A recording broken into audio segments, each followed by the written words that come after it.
I'm pleased to introduce our speakers today, Gülgün Kayim, Director of Arts, Culture, and Creative Economy, and Amelia Brown, Program Coordinator, Creative City Making for the City of Minneapolis. A little bit about these two impressive individuals. Gülgün joined the City of Minneapolis in August 2011 in the newly created role of Director of Arts, Culture, and Creative Economy. Previously, she was the Assistant Director of the Bush Foundation Artist Fellowship Program. Before joining Bush, she served as the University of Minnesota's Public Art on-campus coordinator at the Weisman Art Museum and has also consulted extensively on site-specific performance, public art, and art professional development. She's also a practicing interdisciplinary artist and co-founder of the Minneapolis-based site-specific performance collective, Skewed Visions, and was awarded a 2004 City Pages Artist of the Year. She's a core member of the International Art Network Mapping Spectral Traces in Theater Without Borders, and her artistic work has been recognized throughout a number of local, national, and international awards, grants, and fellowships.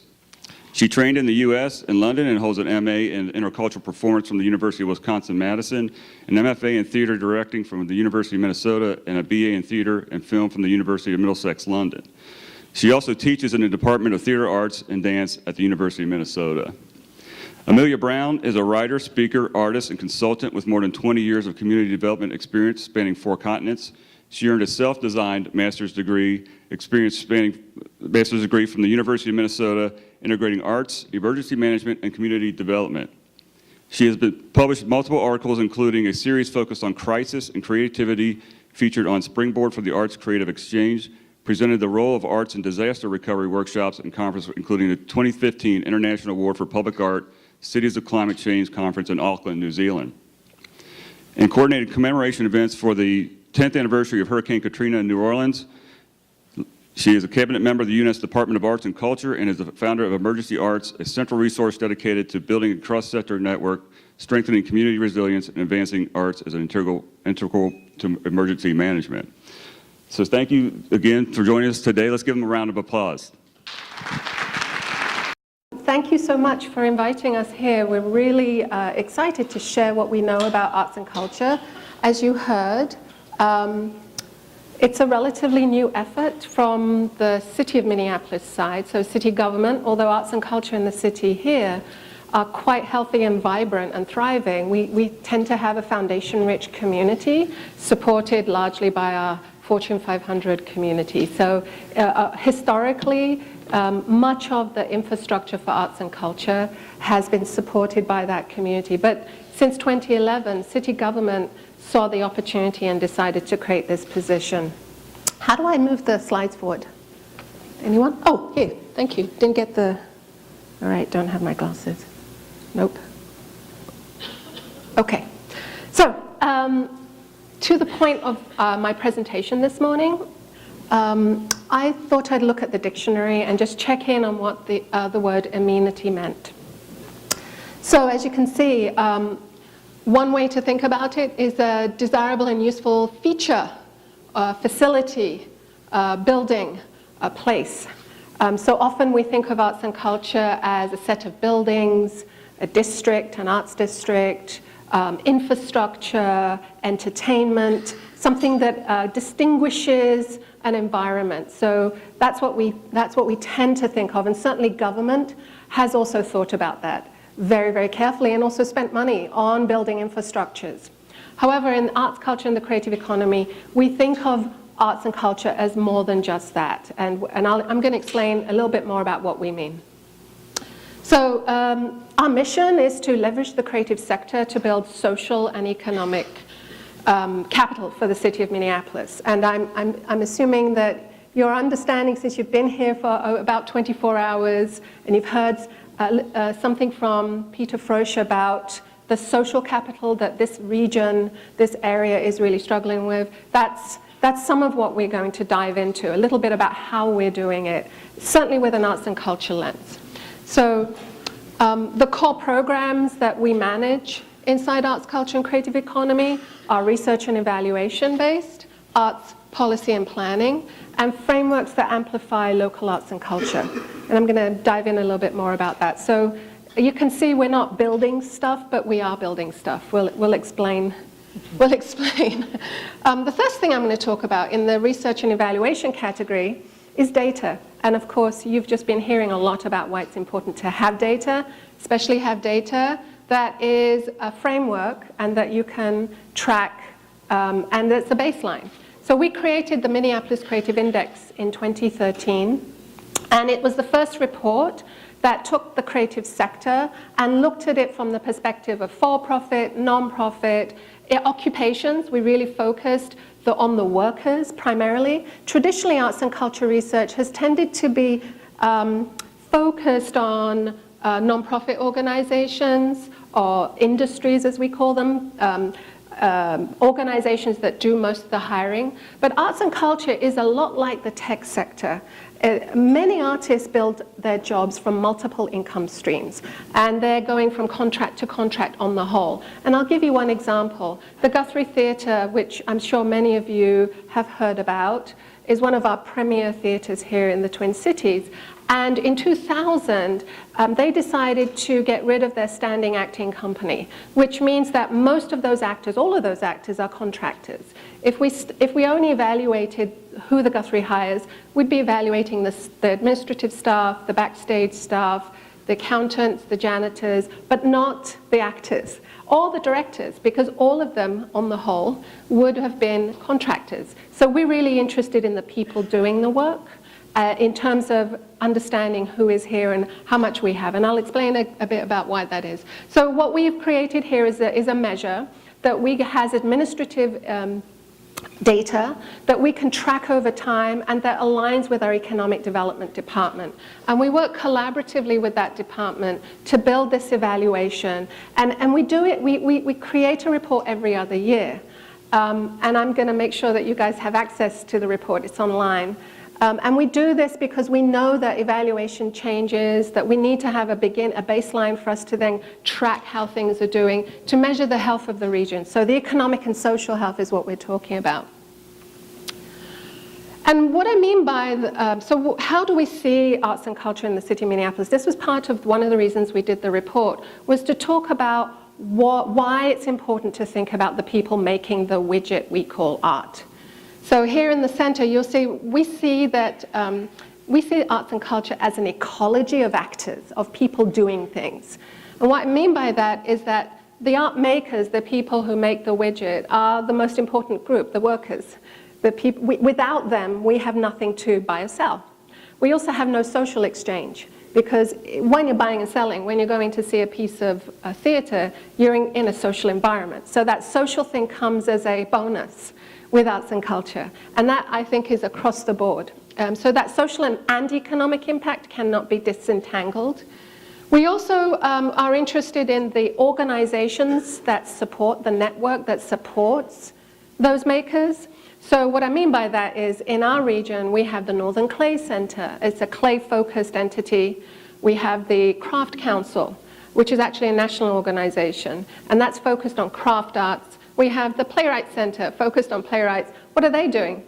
They are helping build the audiences for this particular discipline.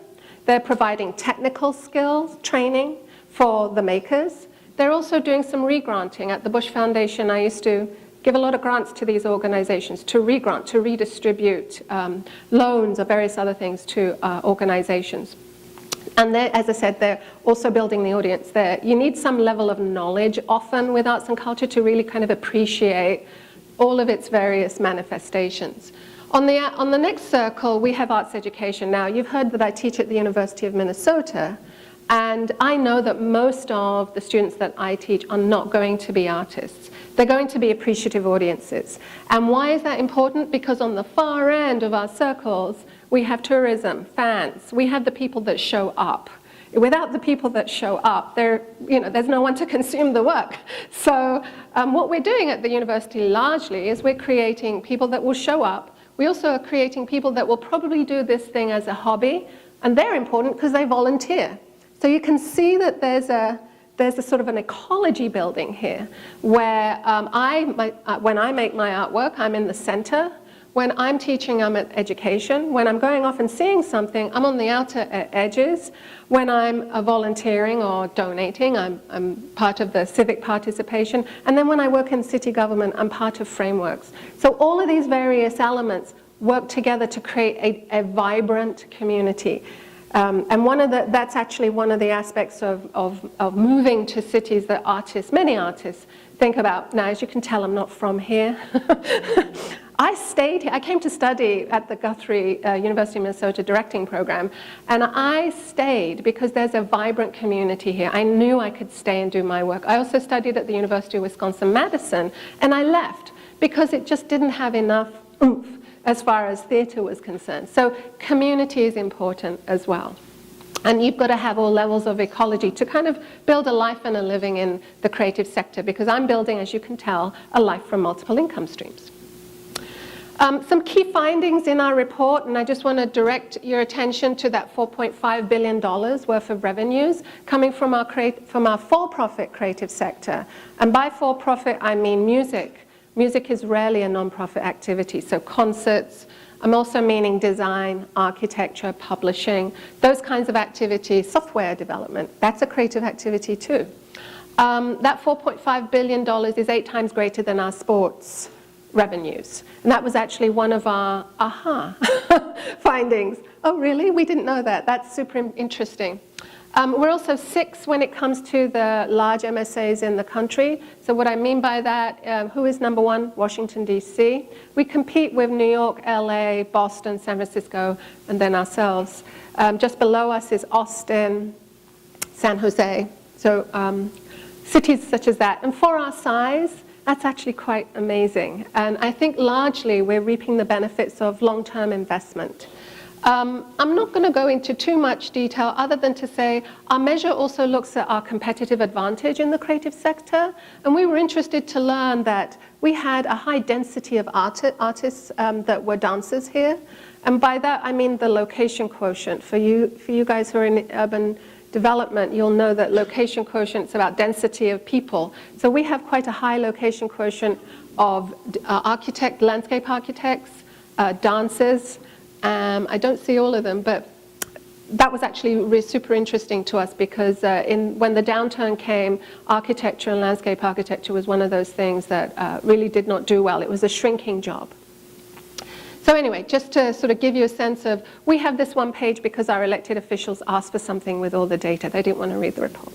Oh well.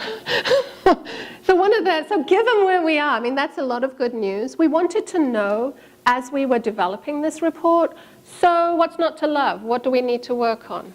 And so we made sure that we looked at who's not benefiting from this great economic activity. And so we decided to, just this last report, look at the demographics, the who are these artists? Where are they? And how much are they getting paid? Are they employed? What is the employment like? And we surfaced a disparity in our creative sector around gender and race. And again, arts and culture, like many of the sectors in the Twin Cities area, we do have large disparities, and that's one of the biggest issues that we're going to be focused on, and we'll be talking more about that later. So, yep, this is what we found. We are at 9% of employment, and the national average is 14% for people of color in creative industries and employment. For women, we're actually at the national average, slightly at. So employment is about 49%, and the national average is 48%. So it was very important that we learn this in our most recent report. Here's the data that shows you the pay.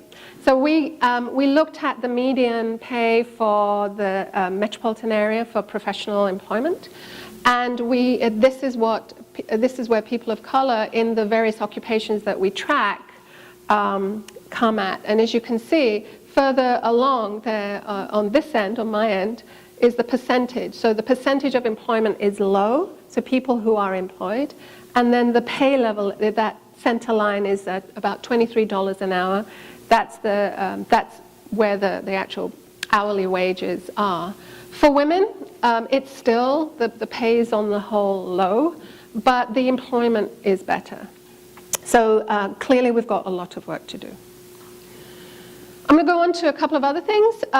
Policy and planning. So when we have this information, so what? Well, now what are we going to do?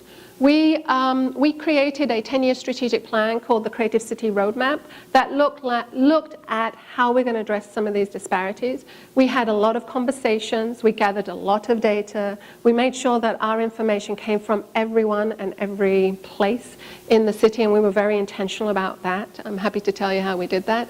And we were most interested in aligning with our large organizations. As I mentioned, we're in a foundation-rich community here, so a large part of government's work isn't in giving away money. We're actually doing the more traditional economic development side of the work. So we need to work with the foundations. We need to work with the large nonprofits. We need to make sure that we understand the situation and that we agree. So we did a lot of aligning. And we're also using this as a guideline. So when people come to us and say, I'd like to work with you, or I want to go bonding, I want to go through a bonding process, we look at this and say, where are we around this issue? Are you kind of on our, will you help us reach some of our goals? So that's how we're working in the city to say that there's a lot of work to do. We can't do this on our own. Where are those partnerships that we can build to make this area even better than it already is? Here are our four goal areas, and these are really the vision part of those goals. And the way we wrote the strategic plan was really, we just set out that vision, those goals. We didn't give people a menu of how to get things done in various stages. We actually said, you've got to be creative about how to do this. Here are some ideas. Now, use this as your template. Go and talk to the community often about how to get this done. And one of the reasons we did that is because when I arrived in the city, one of my jobs was to implement the current plan. We have a 2005 plan that it was my job to steward. And one of the first items there was to build more buildings for the arts. And the economic downturn, who was going to build any buildings? There was not going to be any capital investment. So I threw away the list of how to get things done because our economic environment had changed, our political environment was rapidly changing and will always be rapidly changing. And I decided I was going to be more creative about how to reach those goals. So anyway, here we have Amplify the Local. That's really about marketing, tourism. We have Arts and Culture Connect People Across Differences, and Amelia will talk a bit more about how we do that. Creative workers have the resources they need to thrive. And again, back to that data, we really need to invest in things like housing, affordable housing, infrastructure in specific parts of the city, training, all those kinds of workforce development types of things, especially for people of color and for women. And then arts and culture are part of community development. This is about infrastructure. So I'm going to hand this over to Amelia. Thank you very much, Gülgün. Good morning, Amelia Brown. Can everybody hear me okay? How you doing? Good. We're really excited to be here, as Gülgün stated, and I'm going to share a little bit about our program called Creative City Making Minneapolis. So this program is a way that we can test and demonstrate the value of arts to connect people across differences, which Gülgün just touched on from the Creative City Roadmap. So there's all this data that was gathered through the Creative Minneapolis Index that then was helped inform the Creative City Roadmap, and then this program was developed, Creative City Making Minneapolis. You still with me? Okay, good. To be able to demonstrate and test these ideas and put this into action. And this is a brand new pilot program at the City of Minneapolis, so we're in our first year. We've already accomplished a lot of exciting things, but we're looking forward to the future and how this will evolve as well. So what is Creative City Making Minneapolis? So we work to enhance responsive government through arts-based civic engagement. So essentially what we do is we pair the heads or staff of city departments with artists to work together to find new ways and strategies to reach underrepresented communities. And this helps reach our ultimate city goal, which is across the entire city to eliminate disparities and help all people prosper and participate in the city. So this is part of the work to help find new ways to engage underrepresented communities to help inform policies that impact their own community. And again, we advances the racial and economic disparities, and we also try to work to think of new innovative practices and tools that can be utilized in different contexts, but that can be continued to be utilized within the city. So what are our objectives? As you can see, we've got a number of objectives here.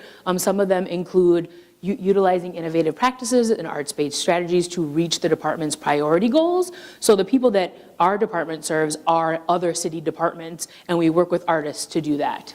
So that's one of our objectives. We have other objectives, again, of building tools. This photo is an example of an artist-designed tool. So one of the art city departments was doing a small area plan. In this small area, these artists, it's called Dinkytown, so in this area of the city, these artists had a mobile engagement unit, and they went out and did surveys. And the way that they did surveys was through theater, and they had a pretty engaging process that we can talk about a little bit more later. But the end result of this was that 40% of the data that was gained by the artist was then incorporated into the small area plan from the city departments. And it dramatically increased the number of youth and people of color in the process. And to just show this a little bit more, artist-driven engagement has dramatically increased, again, the number of youth and people of color in the process. So when we looked at the traditional city processes, right, using the same engagement strategies and committing surveys to the same areas, the same zip codes, we saw that it was more higher wealthy areas, more affluent areas, and less diverse.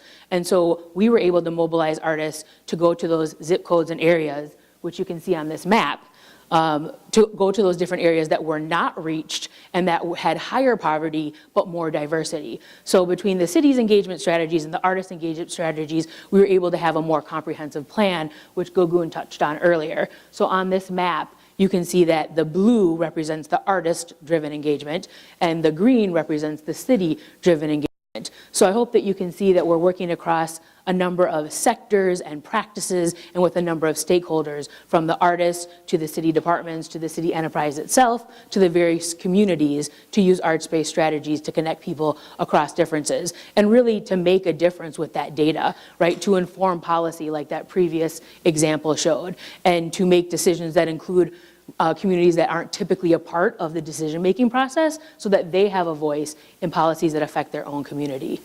So I'll send it back to Gülgün, and I look forward to your questions. And when she's done, we'll just close up the presentation a little bit, and then excited for a discussion. Thank you, Amelia. Thank you. Okay, I'm heading down the home stretch now. So frameworks that amplify local arts, that's the last element. And again, you can see that we do more than the one I'm going to talk about, but I'm going to talk about this because I think some of you are going off to the stadium. So this is more about things. So I said we weren't going to talk about amenities, but this is a bit more about things, amenities. So we created a program called the Creative City Challenge. You're getting that Creative City's the brand, right? Creative City this, creative this, that. That's what most of our programming is called.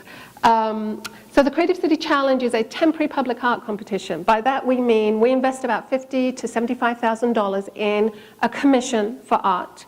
And instead of the traditional way, which is to commission, make the piece, put the piece wherever it needs to go, and it's over, maintain it, we actually are using it as a marketing strategy. We're saying we need to put these pieces in parts of our city that we need to talk more about who we are. And we're also going to use it to celebrate our local artists, and we're going to put them in places where we can photobomb. All kinds of other events, and actually create activities and programming around it. So essentially what the commission does is we get, on the whole, younger artists or teams, anyone who's creative really. We send out a theme every year, and we ask them to propose a theme. The team one team will get selected. We work actually with some of our corporate partners, so 3M designers involved, number of architecture firms are involved, local artists are involved in the selection. So we make sure that we have sort of more of our broader community in the room to select. And then the piece gets built, I'll explain more about it, and we collaborate with a large festival, and the piece becomes part of that, a centerpiece for that festival. It's called Northern Spark.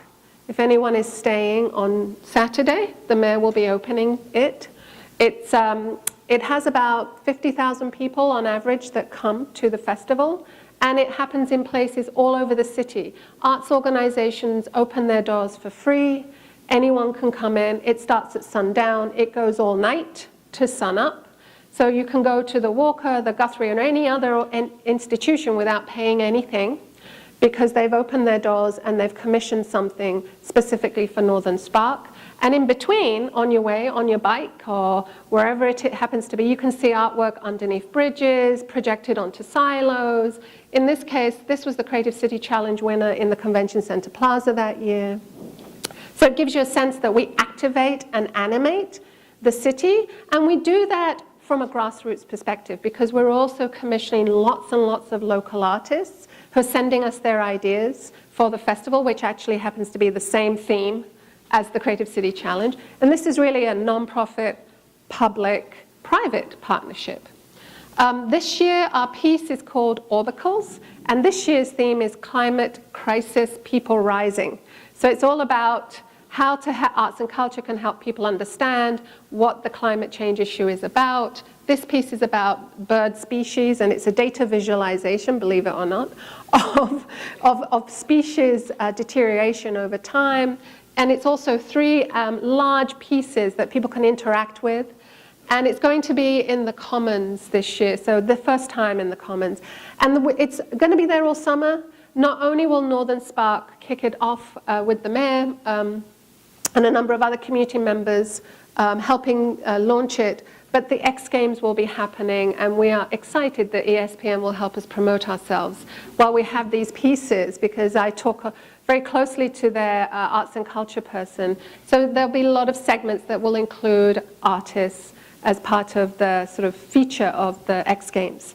And actually, when we approached them to come to Minneapolis, we used the Minneapolis Creative Index as part of our information. So because they also are actually speaking to a younger audience. They want to make sure not only is this audience experiencing X Games, but they're also experiencing arts and culture. So we collaborated to do that.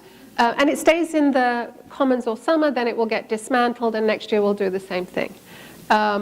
And again, the purpose of this is to communicate our multiple identities. We understand that our urban environments are made up of many stories, multiple identities. But as Amelia said, not everyone's story gets into that built infrastructure. That takes a lot of process, people at the table helping make decisions. Our efforts with this particular program is to say, all stories are welcome. We'll celebrate this story this year. Last year we had a piece that was developed in collaboration with our Native American Ojibwe community that was about the way that Native people see sustainability. So every year we will have a different theme, and we market that, we promote it, the city communications department promotes it. We get involved in sort of talking about this every year. And luckily, if you don't like it one year, it goes away and we get a new one. That's it. So hopefully there's a lot of questions.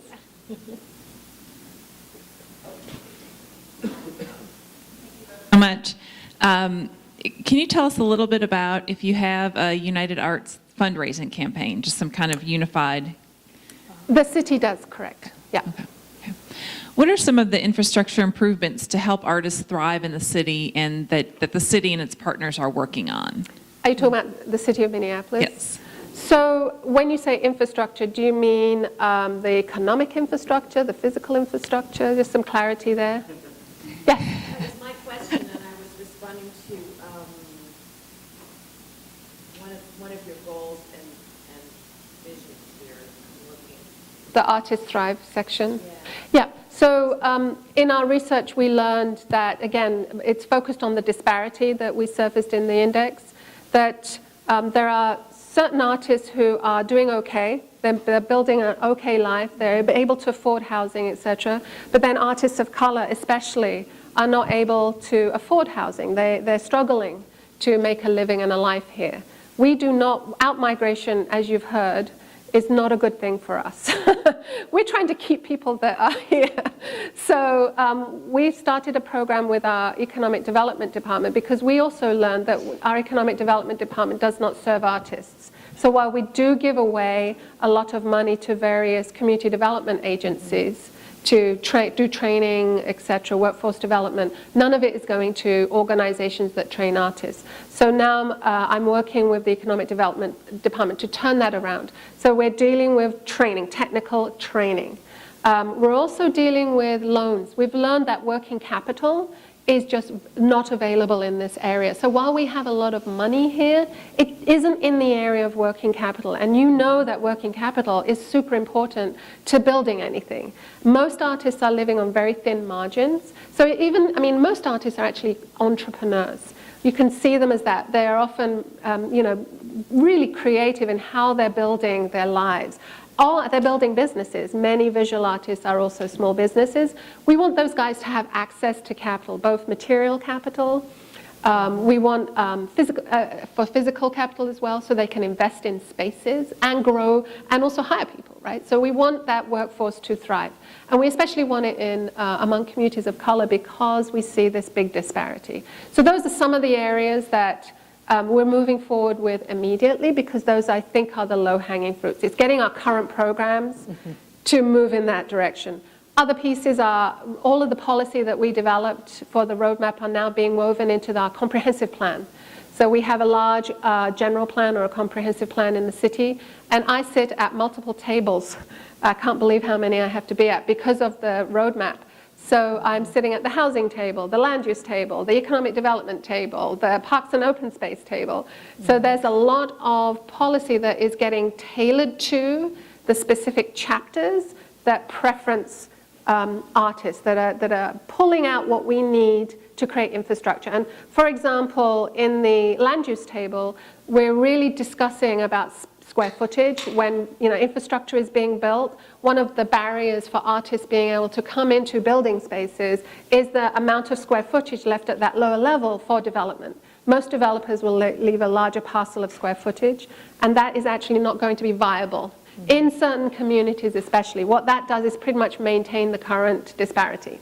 So we're talking about smaller square footages. We're talking about growing local arts organizations that are already in the geography, so you don't have the problem of attraction to this area.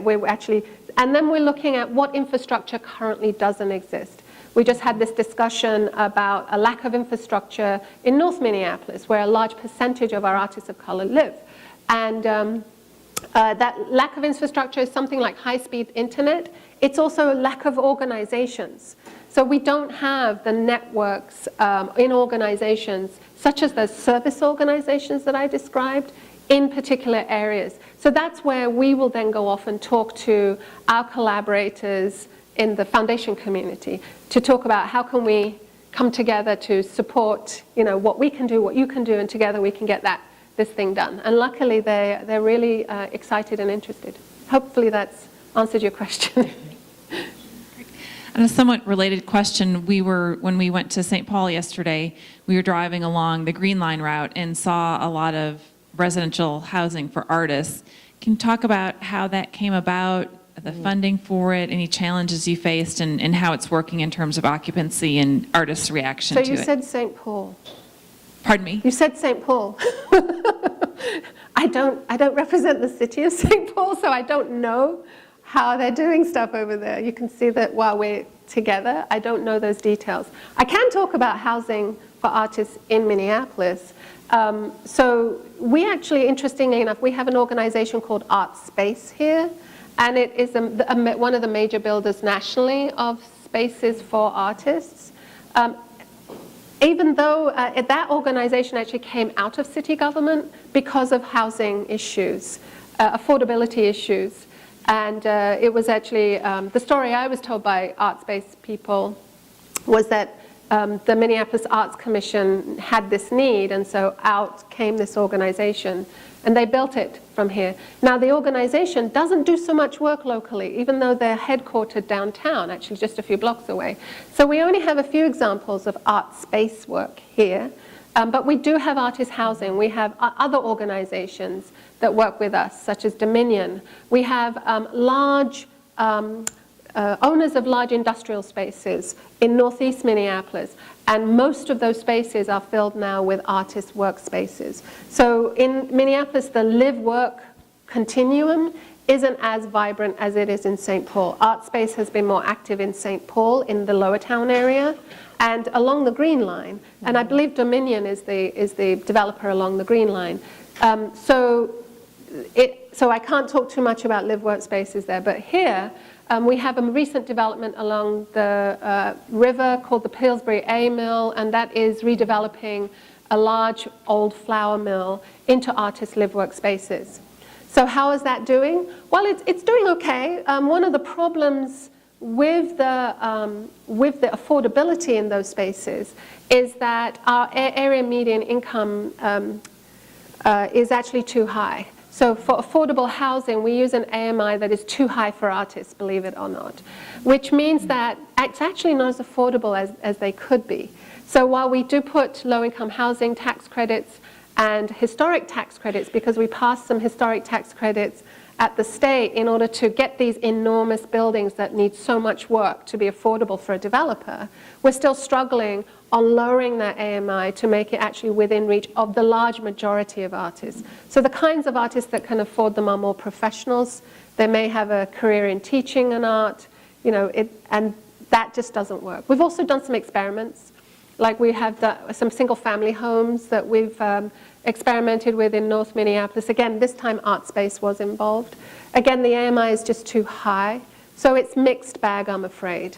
But I do appreciate that an organization like ArtSpace is a nonprofit. We often have scenarios where the developer is using public dollars to develop, and then it will turn over in about 10, 20 years to market rate, which actually creates crisis for many of the artists living there. So that's actually, if there's something I can tell you, is make this a nonprofit venture, because it's just going to be unaffordable. If you want to make these places affordable for artists, you need to think about nonprofits doing the development. Our previous speaker talked about cooperation going on within the whole metro area. Obviously, I hit on a bit of a nerve with the St. Paul question, but so I just don't have the info. Is there a cooperative effort amongst greater than just the Minneapolis city, and how is that work? How are the arts communities kind of working together? Is there some tension there? No, I don't think there's tension, and there's just different priorities. The cities, in terms of the infrastructure, we tend to, we don't really collaborate much. We do in places that we have to, so along the transit corridors for sure, because we have a metropolitan council that takes care of that. Although that also had its lack of cooperation. So on the cultural side, on the programming side, there was not great cooperation all the way. And part of that issue is sometimes exacerbated by the foundations, which are also geographic. So I used to work for a foundation, and I had a geography I could only work within. And one of the issues with our Green Line was that there was a collaborative of funders that focused on the St. Paul side, lots of activities and programming on the St. Paul side, and none of it came down to Minneapolis. It was as though there was an invisible wall.